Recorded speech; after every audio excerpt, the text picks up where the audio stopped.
What are you guys playing? I'm in a regular BR top 10. This dude's got in a gunfight. I popped a med pack with 1 health left.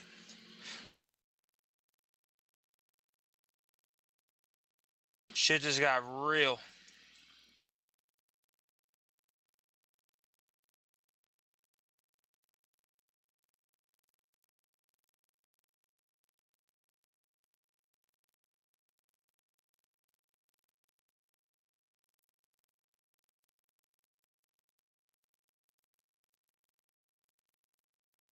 Alright, cool. We have on raid call. That is ready. Me. Oh, we got Marcos here. Where did Bon go? Did Bon have to leave? Oh yeah, he said it was his last game? Alright. We got us three. Guess John Connor had to go? Probably?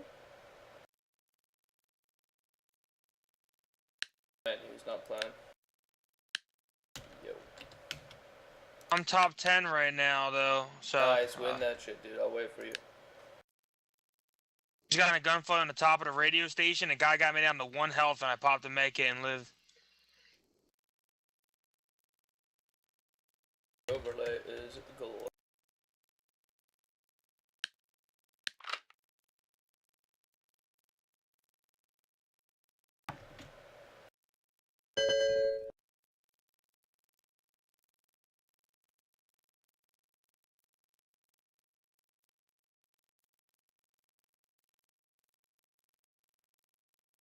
Technical difficulties. Normal with this alpha.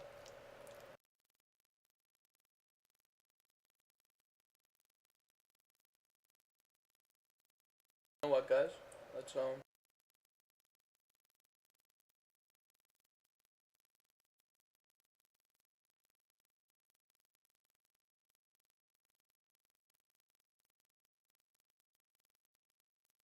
gonna just take a break while I eat and Buddy finishes his game. Marcos, you're down too, right?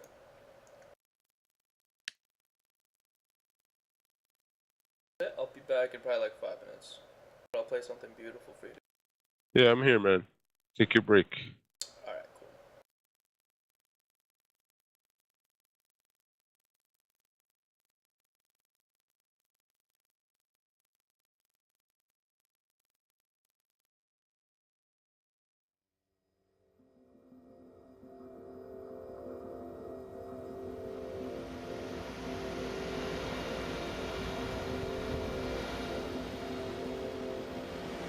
Be filming my passwords. I used to have a shirt in high school that said, "Technology must be used to liberate the individual." And I didn't really know what it meant for years because I didn't really think about it. But today, I look back and I'm like, oh man, hell yeah, I like that shirt. I'm glad I wore that shirt because it's how I really feel today. My name is Daniel Ross. Today is May 3rd, 2012. Go through college and watch the internet come and all these different things, and now like Bitcoin, it's just a single technology built on top of the internet, but it's so fascinating because there's so many freaking things you can do with it. And it's also just a big experiment. There's no guarantees with it. We might just all be wasting our time exploring concepts and ideas. It's like at this crossroads of technology and philosophy and politics and everything. You just be a part of it. It's fun. It's crazy though, but it's fun. First question is, what is Bitcoin?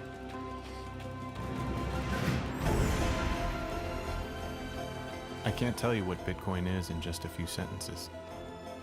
It takes time to understand it, the same way it took people time to understand what the internet was, back in 1994. That little mark with the A and then the ring around it? At? See, that's what I said. Kay said she thought it was about. Yeah. Oh.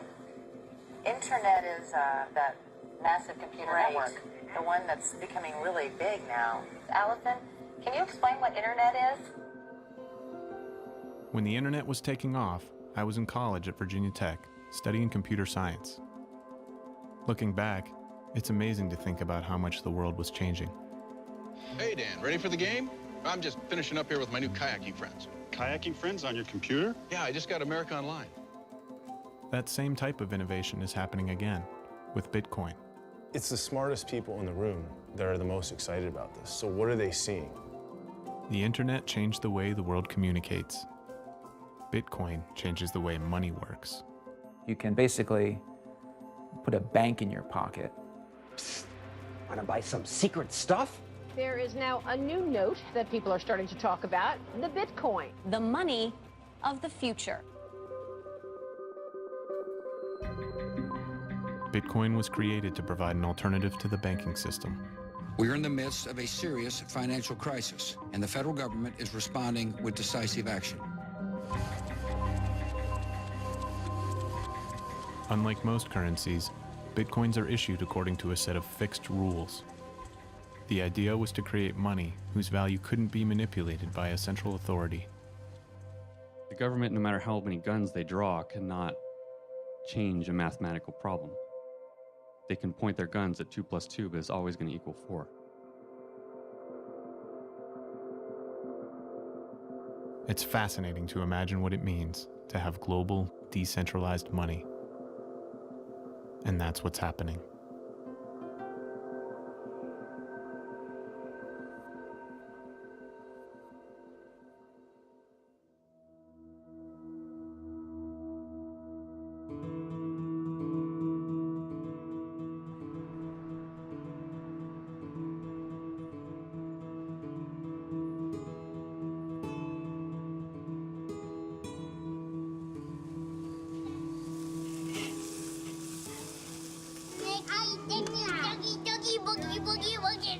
My 5-year-old's birthday. First round of burgers is ready. Second round's going on in a second. First round of burgers is ready. First round. Dan's always been an idea guy. Bitcoin's the perfect combination of how can I change the world and make it better, but how can I also be a nerd? So mostly I've just been supporting him in this craziness. Eliza and I met in college, and we've been married for 7 years. We live in Pittsburgh, where I'm from, and we have 3 boys. I've spent most of my career as a database administrator. But for the past 2 years, I've been consumed with Bitcoin. Bitcoin's come into existence through a process called mining. I build computers to mine for Bitcoins. I'm glad that it's finally getting a little bit cooler out. My wife won't be as angry that the basement is so hot. Still got a bunch of mining rigs running right now. Actually, they're right down here if you want to go take a look.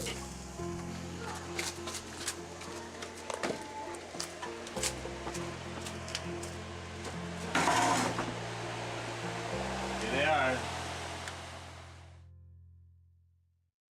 So what is Bitcoin?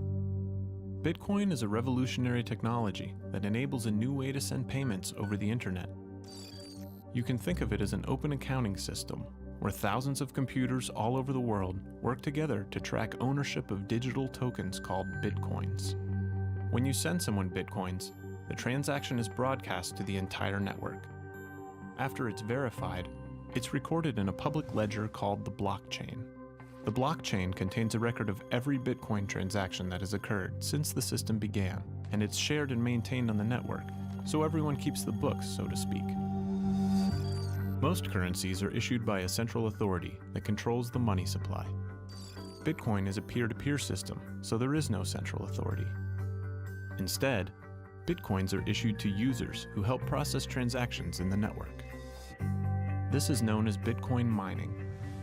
Bitcoin miners are specialized computers that do the work required to verify and record transactions in the blockchain. As a reward for their work, the miners earn Bitcoins, and this is how new Bitcoins are released into circulation. The system is programmed so that only 21 million Bitcoins will ever exist, and as time goes by, the mining reward decreases. The result is a predictable supply that's governed by scarcity, making Bitcoin somewhat like a digital gold. It's the first currency of the internet, and everyone is free to use it. With Bitcoin, you can send any amount of money to anyone, anywhere in the world, as easily as sending an email.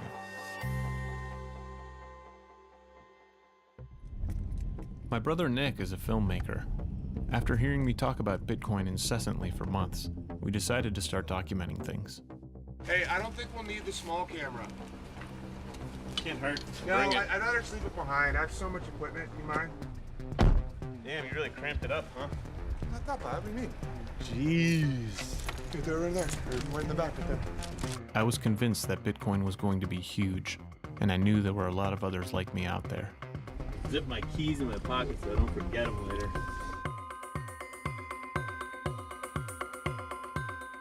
Bitcoin was created by what's believed to be a pseudonym, a guy named Satoshi Nakamoto. Invented in 2009 by a fictitious person named Satoshi Nakamoto.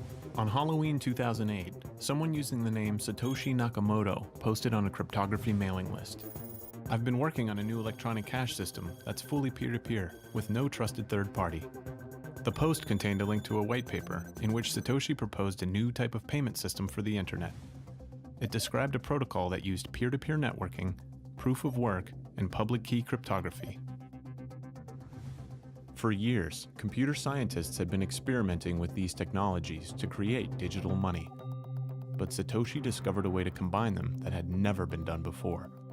In doing so, he invented Bitcoin. There are no records of Nakamoto's existence prior to the creation of Bitcoin. On his profile page, he claimed to be a 34-year-old man living in Japan. Although Satoshi Nakamoto is a Japanese name, he wrote in perfect English when communicating online and went through great lengths to keep his identity unknown. Nonetheless, programmers and cryptographers all across the world recognized the brilliance of Satoshi's design and began collaborating with him to further develop Bitcoin. In October of 2009, the first exchange rate was published, listing the value of 1,309 Bitcoins at $1. Bitcoins were cheap, and through the following year, they continued to trade for fractions of a cent. In the spring of 2010, a Florida man named Laszlo decided to try using his Bitcoins to purchase something. He offered 10,000 Bitcoins to anyone who would buy him pizza. A man in London accepted and placed a long-distance phone call, ordering him 2 pizzas from Papa John's. This is generally acknowledged as the first Bitcoin transaction for a tangible good. Bitcoin was gaining momentum, but in order for it to thrive, the coins needed to be more widely accessible. A Tokyo-based exchange named Mt. Gox was the first on the scene to take hold of the marketplace, and trading volume started to pick up. By November 2010, already 4 million Bitcoins had been mined, and the exchange price briefly spiked to 50 cents per coin. The market awoke, and Bitcoin was starting to look like it might have real potential as a currency. His name is Julian Assange. Assange and his colleagues collect confidential information and then make it public. The release of 250,000 State Department documents no doubt presents a serious dilemma for this country. Following a massive release of secret U.S. diplomatic cables, donations to WikiLeaks were blocked by Bank of America, Visa, MasterCard, Hey guys, and Western Union. All the way down from An the article top in of the PC mountain World to the bottom suggested that Bitcoin live. could be used as a workaround to send I think I'm donations in to Red Arrow's WikiLeaks. game. One of Satoshi's last Are known you? posts was in response to the I'ma article find and you, buddy. stated, "It would have been You nice got to get this near the radio attention in any other station? context. You got 5 WikiLeaks has kicked the hornet's nest, and the swarm is headed towards us." Shortly after that, Satoshi disappeared from the forums and was never heard from again. 2 months later, the Silk Road Anonymous Marketplace was launched. It functioned as an online black market for drugs and other illicit goods, and used Bitcoin exclusively because it made the money trail nearly impossible to trace. The Silk Road caught the attention of New York Senator Charles Schumer, who was outraged and publicly called for a crackdown on the site. Heroin, opium, cannabis, ecstasy, psychedelics, stimulants. It's unbelievable. Throughout all this, the exchange price continued to climb. By February of 2011, Bitcoin reached parity with the US dollar, sparking an influx of new users and speculators.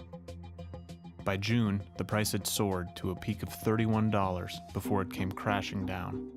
As the market tanked, the Mt. Gox exchange was hacked, further shaking the confidence of investors and hammering the price all the way down to the $2 range by October.